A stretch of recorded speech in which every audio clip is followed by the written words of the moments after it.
High, আমি অর্পিতা। কিছু জনের পছন্দের আর বেশ কিছু জনের অপছন্দের।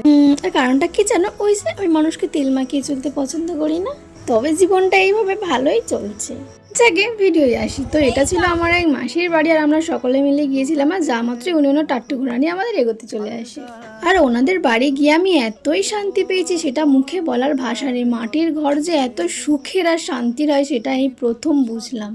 আসলে ওখানে আমরা আমার ছোট মাসির ছেলেমেয়ের একটা মানসিক পূজার জন্য গিয়েছিলাম। আর আমার মাসি না একদম ফটো তুলতে চায় না, ওকে নাকি খারাপ দেখতে। তোমরাই বলো তো, ও কি ঠিক কথা বলে? যাই হোক, তারপর আমরা পূজায় চলে আসি। আর এখানে আমার ভাই তো ঘন্টা বাজাতে খুব মজা পাচ্ছিল। আর এই মন্দিরটা অনেক পুরনো, একটা লম্বা স্টোরিও আছে। তোমরা যদি শুনতে চাও তাহলে আমি তোমাদের জানাবো। তো পুজো সেরে আমরা একটু আশেপাশে ঘুরে আবার দিদাদের বাড়ি চলে আসি। আর দিদার হাতের এই রান্না এত সুন্দর, সামনেও বলেছে আর ভিডিওয়েও বলছি খুব সুন্দর ছিল। তারপর আমাদের ওই দিনই বাড়ি চলে আসতে হয়। রাধে রাধে।